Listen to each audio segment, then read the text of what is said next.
Bonjour, je m'appelle Josiane. Moi, je suis ergothérapeute. Ce que ça veut dire être ergothérapeute, c'est d'avoir un sac à outils plein de stratégies pour faciliter la vie. Mais vous, si j'ai capté votre attention, c'est probablement parce que vous côtoyez également des enfants. Peut-être êtes-vous enseignant, intervenant, professionnel ou parent. Peu importe, vous êtes à la bonne place si vous êtes à la recherche de nouveaux outils, de nouvelles idées, d'informations pour comprendre les enfants et les accompagner dans leur fonctionnement et leur développement. Dans cette mini-formation, on va parler de dessin, les débuts de l'apprentissage du dessin des formes et de la préécriture. Parlons-en. Apprendre à dessiner une forme, ça prend plus qu'un bon contrôle du crayon. En effet, pour dessiner un carré, un triangle, une maison, à la rigueur, des chiffres et des lettres, ça prend de la construction. Un carré, c'est fait avec 4 lignes, mais attention, les lignes ne sont pas toutes dans la même direction. Il y en a 2 verticales et 2 horizontales. Mais encore, elles doivent être bien placées, bien agencées pour respecter les relations spatiales qui font que ces 4 lignes-là vont s'appeler un carré. On appelle ça de la construction visuo-spatiale. Visuo parce qu'on aura antérieurement déjà vu le carré pour pouvoir se le représenter et spatial parce qu'on réfère à l'organisation, à l'orientation des différents traits dans l'espace. Mais c'est vrai que dessiner, c'est aussi utiliser un crayon. Alors, qu'est-ce qui se passe quand on est face à un enfant qui vit les deux défis? Il a de la difficulté avec le contrôle du crayon, mais aussi de la difficulté avec les constructions visuo-spatiales. Eh bien, les enfants, comme nous, quand ils font face à trop de défis en même temps, vont mettre en jeu leur intérêt, leur motivation pour apprendre, pour s'améliorer, pour persévérer, jusqu'à parfois même développer une opposition, un refus catégorique de participer à ce type d'activité-là. Qu'est-ce qu'on fait à ce moment-là? Eh bien, mon esprit d'ergothérapeute me ramène toujours à la stratégie suivante, le juste défi. Le juste défi est un défi suffisant pour que l'enfant ait quelque chose à apprendre, mais qu'il ait aussi suffisamment de chances de succès pour avoir envie de persévérer et ne pas vivre trop d'anxiété dans la tâche. Souvent, ce qu'on va faire pour viser le juste défi, c'est qu'on va simplifier la tâche. On va soit la raccourcir ou la briser en différentes étapes qui vont être plus atteignables ou qu'on va soutenir d'un enseignement spécifique. On avait 2 défis. Ce qu'on va faire, c'est qu'on va enlever un des 2 défis. Donc, enlevons le défi d'utiliser l'outil et on va travailler l'aspect construction en utilisant les mains seulement comme outil.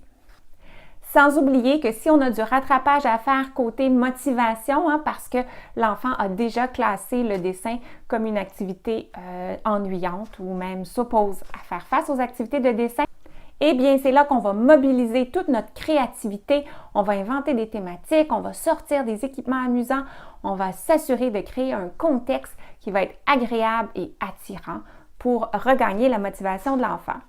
Alors, voici quelques exemples d'activités que j'utilise parfois en clinique avec les enfants pour vous inspirer un peu. Ici, j'ai simplement des bouts de bois et la première étape va être pour l'enfant de choisir les bouts de bois qui sont de la bonne dimension pour que ça fonctionne. Ce que j'aime aussi avec le matériel manipulable, c'est qu'il offre l'opportunité à l'enfant de faire des essais et des erreurs. Donc, quand il place son matériel comme ça, il a l'opportunité de remarquer que ça ne fonctionne pas et de se corriger jusqu'à ce qu'il réussisse.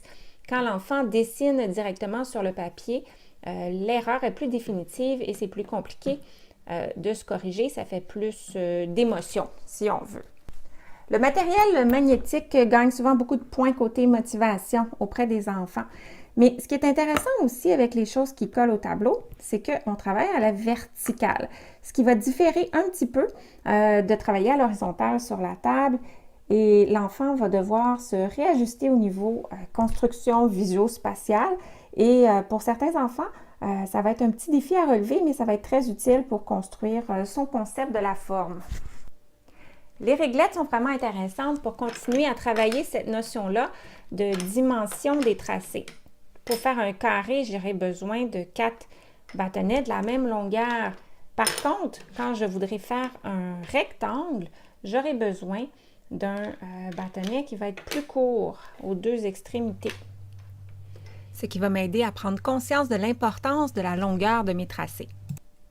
Une fois que l'enfant va être à l'aise pour construire avec du matériel rigide qui représente le tracé, il va pouvoir commencer à construire ses tracés lui-même, par exemple avec de la pâte à modeler.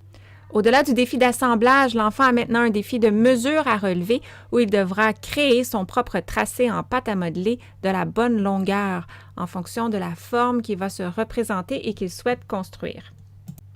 Et du même coup, il va profiter de tous les bénéfices de manipuler la pâte à modeler lorsqu'il s'agit de développer les muscles dans sa main pour le préparer à contrôler son outil, à contrôler son crayon lorsqu'il va être prêt à tracer pour vrai sur le papier. Activité beaucoup plus avancée ici, les cure-pipes. Donc, la planification avec les cure-pipes est beaucoup plus difficile. Nous offre par exemple un petit bonus au niveau motricité fine. Alors, planifier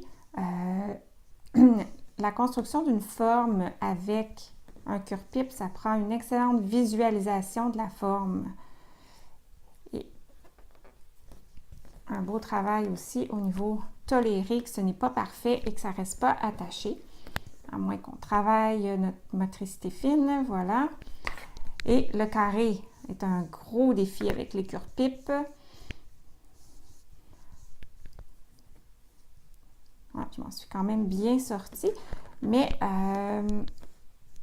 parfois, ça ne correspond pas exactement à un carré. C'est là qu'on peut débattre quand est-ce que c'est considéré un carré, quand est-ce que c'est un triangle, quand est-ce que c'est autre chose complètement.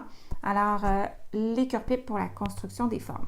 Une fois que l'enfant se sentira confiant de construire des formes simples, il pourra commencer à les combiner pour faire des scènes plus complexes et, lorsqu'il sera prêt, pourra retourner au papier et au crayon.